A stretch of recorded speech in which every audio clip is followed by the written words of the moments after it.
My name's Alexis Bailey. I'm Tristyn's second oldest sister. And just so the court's aware, if you would just tell the court the order of the siblings. So my oldest sister is Brittany Bailey. Again, I'm Alexis Bailey. I'm the second oldest sister, followed by my brother Tegan Bailey, Sophia Bailey, and then Tristyn was the youngest of the family. Okay, go ahead. Thank you.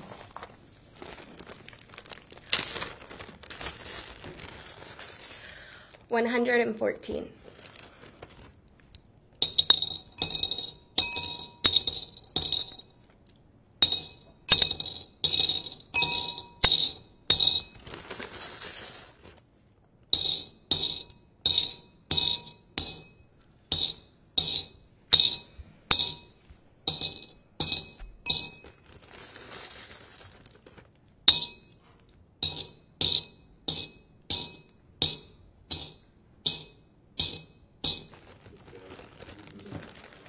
Of course.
This jar now holds 114 stones, one for each of the 114 stab wounds that my sister had to endure. It was 1 hour and 42 minutes between when my sister was last seen and when Aiden Fucci was next seen, running out of the woods holding his shoes because his feet hurt. It's funny that such a simple statement can bring such anger. Aiden Fucci could show compassion for his sore feet, yet had nothing to leave for my beautiful sister. The number of questions I have for Aiden Fucci surrounding that night plague my mind. Did she see you coming at her with the knife, or did you stab her while she wasn't paying attention? Did she scream out for help, or was she paralyzed with agony? Did she cry for my mother? Did she beg you to stop? Did you hear her lungs gargling with blood? Or did you see it in her face when she realized she could no longer breathe due to her collapsed lungs? What were her last words? Did you stay to watch her die? Or did you leave her there in agonizing pain as you ran away? How long did she suffer? Did you watch the life leave her eyes? Do you know the answer to any of these questions, or were you too caught up in the thrill of the kill? The last time I heard my sister's voice was May 8th, 2021.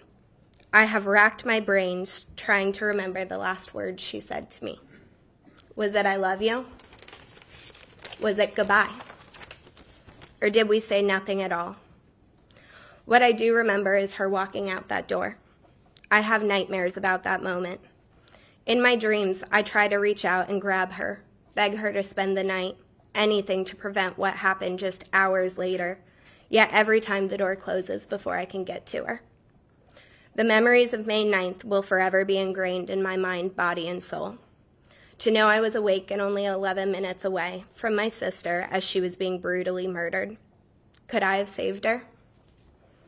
I remember the vivid feelings of my body collapsing on the ground as the police informed us that they had found a body. Then, finding out hours later it was Tristyn's body, I remember becoming physically ill and having a detective grip my hair as my body uncontrollably expelled everything from my stomach between my sobs.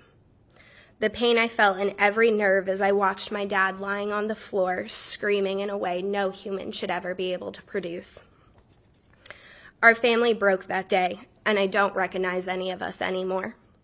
I have watched my parents going from believing that they were good parents to believing they were failures. I have listened to my parents question, what did we do wrong? What kind of mother or father was I not to protect my child?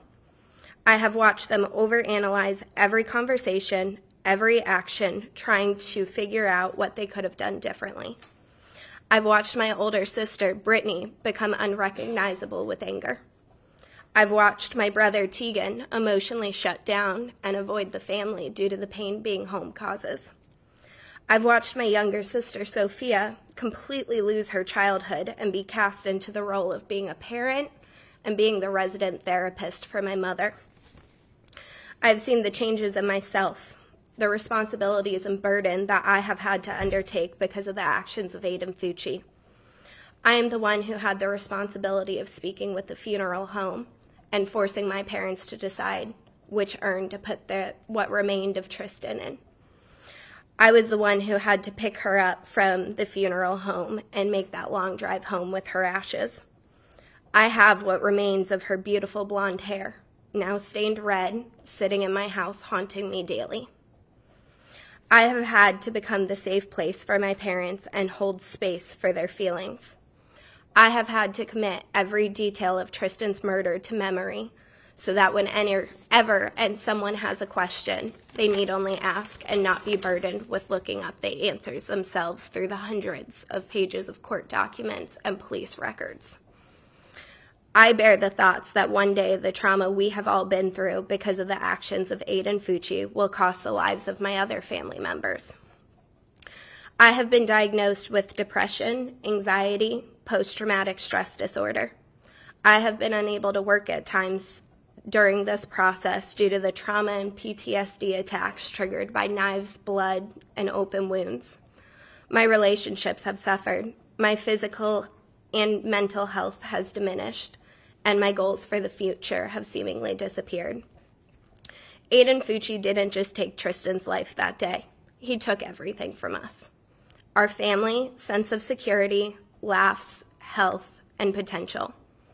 For us, justice does not exist in this case, and closure does not exist in this case. Peace, understanding, and forgiveness will never come. The duty of this court today is to determine and weigh all the factors in this case, to decide the just sentence for the crimes Aiden Fucci committed, with retribution and potential rehabilitation sadly being considered. The only justifiable sentence in this case is a full life sentence. Anything short of that would be an insult to not only our justice system and community, but to our family and Tristyn's legacy. Lastly, I would like to add my own stone to the 114 that I added for Tristyn. This white stone represents my trust in people, which died the day that Aiden Fucci chose to kill my sister. Thank you for your time. Thank you, Alexis. State would call Tristyn Bailey.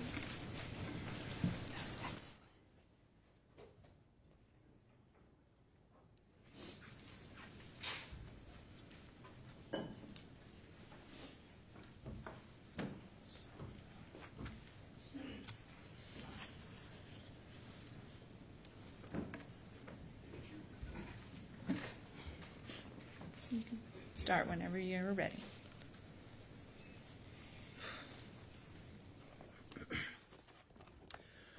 Your Honor, on Saturday, May 8th, 2021, I came home to spend time with family and to celebrate Mother's Day the following day.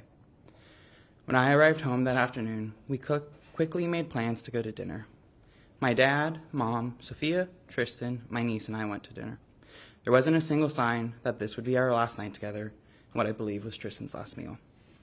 Shy of my older sisters Brittany and Alexis being present, the dinner was perfect. My niece was playing with her food, trying to crawl under the table. We talked about when we lived in Singapore. My dad supplied ample comedy and smiles in a way that only siblings can. Tristyn and I silently made a pact and messed with Sophia during dinner, the way only siblings know how to do. It was perfectly imperfect. I would give anything to either stay at the table a few minutes longer or to have had Brittany and Alexis there as well. Following dinner, we visited Alexis and then went home. I went on a late walk with Sophia to reach my exercise goal for the day, which I talked with Tristyn about when we got back. Finally, Sophia, Tristyn, and I started to watch TV. I began to fall asleep on the couch until I finally excused myself to go to bed. Every single day, I can't help but wonder what would have happened had I slept on that couch instead, or if I had stayed up later. Tristyn was a 13-year-old. She had a personality brighter than fireworks, and she was being a teenager. But had I slept on that couch that was within earshot of our front door, there's a possibility my little sister could still be alive today. I have lived with that question, that weight, and that guilt since I went to wake up Tristyn on Mother's Day and found her room empty. The day we lost Tristyn, I began running mentally and emotionally to try to cope and survive. Anytime I slow down, every detail of that day, this court process, and the memories of Tristyn flood my mind and threaten to cripple me. So mentally, I put this all into a box and I run from it. I will run to school, to work, to friends, and at times I ran to alcohol. I was desperate for anything that would numb and convince me that this is not real life, rather a sick and cruel nightmare I can't seem to wake up from. This is real though. My baby sister, who always had a sassy reply ready and a heart filled with kindness, is gone. The depression, anxiety, and post-traumatic stress disorder is real. The weekly therapy sessions to learn how to cope and make it this far is real. The waves of anxiety I experience when I walk around Durban Crossing at night are real. Every time I see or use a knife, the intrusive thoughts of the damage that they can inflict is real. The nights where sleep is replaced with the heinous details of what Tristyn suffered are real. The nights where I drank to black out and put myself in danger are real. The week-long depressive episodes where I break down and struggle to leave my bed are real. The classes I withdrew from because grieving and being a student was too much are real. The breakdowns that erupt from songs that remind me of Tristyn are real. Even things as small as a red cardinal bird will bring my day to a stop. There's an old wives' tale that when you see a red cardinal, it is someone from heaven checking on you. I can only hope that each one is a sign from Tristyn telling me she's still cheering me on. Yet they are each a painful reminder of what I have lost. They are each a reminder of how I failed Tristyn. Despite countless reassurances, I continually weather by sleeping on that couch, being at home more, reaching out more, or a million other things if I may have been able to prevent her death. But no matter how much I may try to run, distract, or numb myself, this is my reality. A reality where Aqua and Teal fill me with pride, love, and pain. A reality where I am terrified and furious at other teenage boys because a single 14-year-old broke my family. A reality where instead of a cheer trophy, a family portrait, or a million other things, my sister's remains sit on a shelf at home in an aqua urn that glimmers brighter than a star. A reality that is so painful to live in, I continue to run and numb myself to it, trying to escape the pain and reminders of what I have lost. In the process of trying to numb myself and outrun this, I cause myself to lose even more. By not handling my grief head on, academically, I sacrificed a multitude of opportunities within my courses and with professors. Socially, I was alone. While I have an astounding support system where I live in Gainesville, Tristyn's story and her spirit are not as well known there as they are in St. John's. Few are able to understand the hardship of losing a family member, much less losing them to a gruesome homicide. I felt that I became a burden and disconnected from a multitude of people that I once treasured. despite the fact that these were the very people trying to support me. Emotionally, I shut down every time I was asked, "How are you doing?" As there are no words to convey the misery that was born from my grief and my sense of isolation. I would like to address Mr. Aiden Fucci. Today I want to take the time to address whatever humanity you still possess. Since learning of your existence and the agony inflicted upon my family, I have convinced myself you are something other than human. I refuse to use your name, to believe that you are a regular person. To believe that you are human would be to accept that the darkness that has marked my family could come from ordinary people, something which causes me to lose all hope. So I convince myself you must be something less than human, and that people can still be good. But you are human. Between investigative evidence and individuals in the St. John's community, my family and I have learned more about your life than we ever cared to know. Part of this included learning that you have siblings and a younger sister at that. I'm sorry, I lost my place. I have 4 sisters, 2 older and 2 younger sisters, including Tristyn.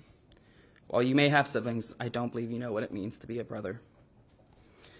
Having siblings is a job, a responsibility, and a privilege. Being a brother to sisters means being there to support them, to listen, to celebrate them, and to be there for them when they are in need, and so much more. You took one of my sisters away from me.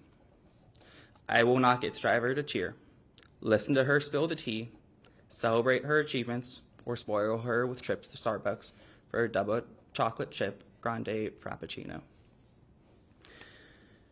If I ever have children, none of them will ever get to meet their aunt. I will never get to brag to others about Tristyn's determination and her persistence in pursuing her goals. Because when Tristyn had a goal, she accomplished her goal. Because of your actions, I cannot fulfill my role as Tristyn's big brother. While I am so fortunate to be blessed with 3 other amazing and unique sisters who inspire me and remind me of what life has to offer, you took away my baby sister. I want you to think of your own siblings, your own sister. Just as I have lost my sister, they have lost their brother. At the end of this, you will be in prison. They will not get to lean on you for support. You won't be able to celebrate with them or grow old with them. They have lost their brother. You have lost your siblings. You have failed as a brother. My siblings and I didn't just lose a sister. My parents lost a daughter. Tristyn's friends lost a goofball who brought a smile by walking into the room. The cheer community lost a teammate who was an unwavering pillar of spirit and perseverance. The world lost a young woman who, after binge-watching Grey's Anatomy, became inspired to become a doctor. We lost the chance to see Tristyn graduate high school. We lost the chance to see Tristyn attend and graduate college. We lost the chance to see Tristyn find love and have her own family. Not only do we have to grieve Tristyn and her past, we have to grieve the person she did not have a chance to become and everything she never got to do or achieve. Since losing Tristyn, I've heard through countless conversations what can happen to her murderer. This court is able to impose between a 40-year sentence up to a life sentence. Several weeks ago, we sat in this building as the court reviewed a motion to limit autopsy photos to be shown during the trial, a trial which we fortunately did not have to go through. Among several things that came out during that hearing, I recall that there were 6 wounds that had been considered fatal. However, even in shy of these 6 wounds that my sister suffered, no one would have been able to survive the cumulative 108 other wounds. My sister was stabbed 114 times. 49 of those wounds were defensive. While some may view these as simple facts of the case, these are the thoughts that will plague the mind of Tristyn's community, friends, family, and myself for the rest of our lives. Tristyn's fought for her life, and my mind has tormented me since, with all of the details of what she went through and what she must have felt. This is a burden we collectively have to carry for decades to come. In light of this, a life sentence for her murderer seems nearly merciful. His wrongdoings reaped not only the remainder of Tristyn's life, but cursed the lives of countless others? Why should he be allowed to serve a single sentence while so many others must serve our own sentences because of their choices? If it were possible, I would plead the court to give a harsher sentence than life. But in the light of the current state of the law, I can only hope that he will be given the maximum sentence.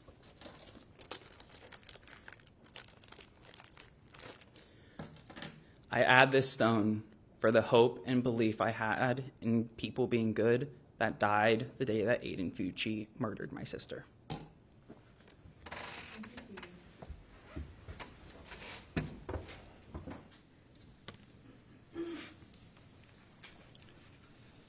State calls Tristyn Bailey.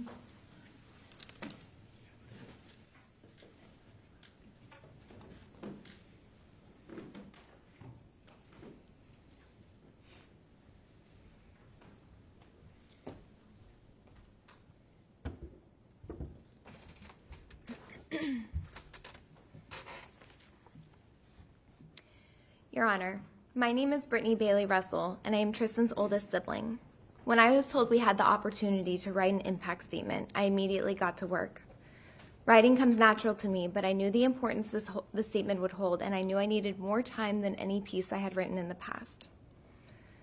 For months, I have attempted to put pen to paper to express the magnitude of this catastrophe we face every second of every day. Yet every time I'm met with complete writer's block.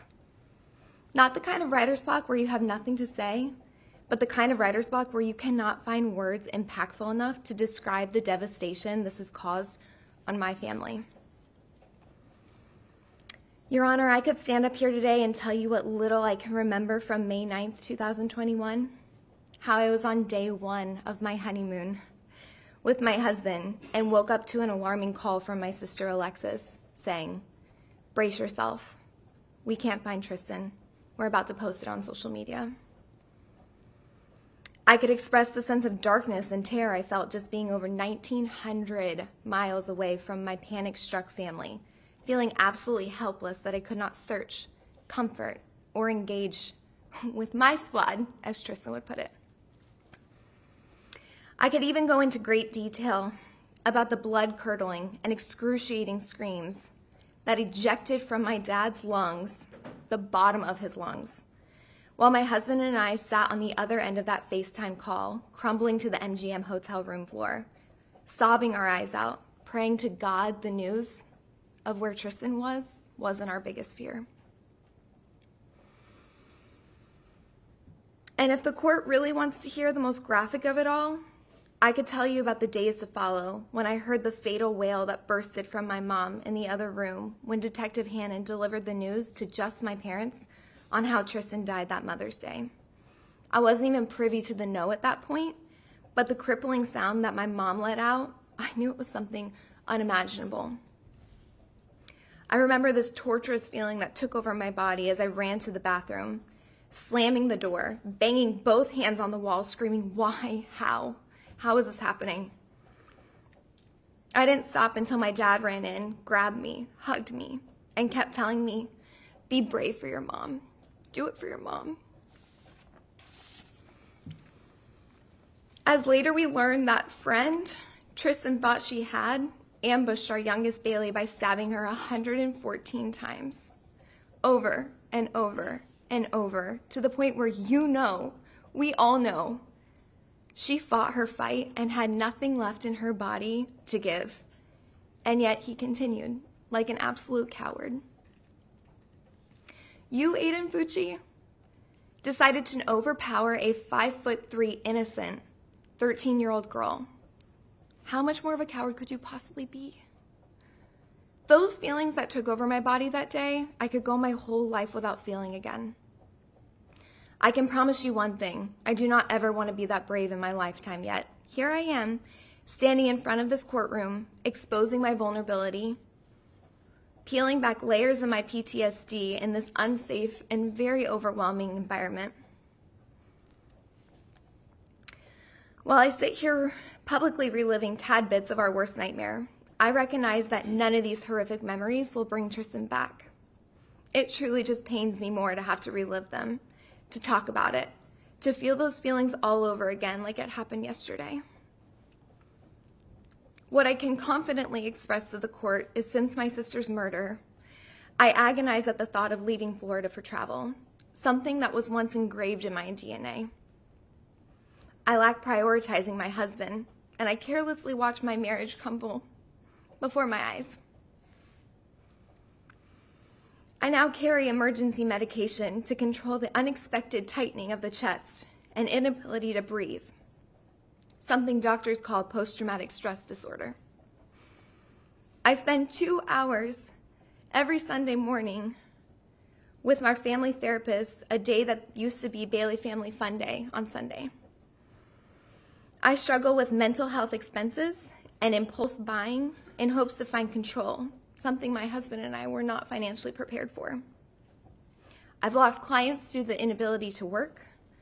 I rely on my vehicle as a safe place to release the uncontrollable rage that takes over my body. I fight my emotions in my own household in hopes my 4-year-old daughter doesn't try to console me, her mother, something no toddler should ever feel compelled to do. I find my husband more times than not peeling me up off our closet floor, drenched in my own tears. I've lost count of how many glasses I've shattered over the anger that's unbearable. I look at myself in the mirror and I don't recognize the person I am anymore. My weight, my happiness, my skin, my personality, my love for life, all gone. My sister was robbed of what could have been an incredible future. Imagine growing up in a household of 7, traveling the world for my dad's job, relying on each other as best friends because we only had each other during all of those moves, meeting friends who became family across the globe, and having the most loving and supporting parents you could ever ask for. Just for perspective, I'm a hairstylist, and my parents opened a salon in St. Johns County. Alexis has a passion for animals, and my parents openly allowed her zoo to live under their roof. Tegan's draw to coffee and books at University of Florida enticed him to continue on to grad school, which my parents could not be more proud of. Sophia, our lacrosse all-star, was just accepted to Colorado Mesa University to play goalie, and once again, my parents could not be more on board, even though this means there are 2 flights between their child and them. And as for Tristyn, cheerleading was her life, and because it was her life, it was my mom's life too. My parents have sacrificed their needs and wants for their children for 30 years. I've never met such selfless people. And to think one of the 5 of us won't get to see that fully through, Your Honor, I can't put a word to it. Agony isn't painful enough. Shattered to the core doesn't crumble like how I feel. Infuriated doesn't even come close to touching the amount of rage I find myself trapped in. And let me tell you, justice is just a word for comfort. It doesn't bring her back. It doesn't allow her to see if she would have made worlds or become a college cheerleader. It does nothing but put this inhumane, cold-blooded killer away for good. I ask you to remember how much my sister lost and will continue to lose as the years pass by because of one vile decision this ruthless, unremorseful villain made. His apology was a waste of oxygen and meant nothing. It was cold, it was callous, and it was disheartening, and it left my family feeling absolutely tormented. Once again, a word not pungent enough to express the degree of what we felt, but it's the best the dictionary could offer. In Tristyn's name, I will fight till the end to make sure my children, my siblings, my family, and our community will never see Aiden Fucci in society again. I respectfully ask for you to do the same.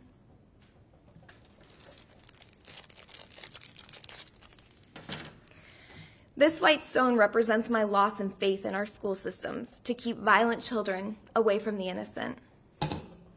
We are forever Tristyn Bailey strong. Thank you.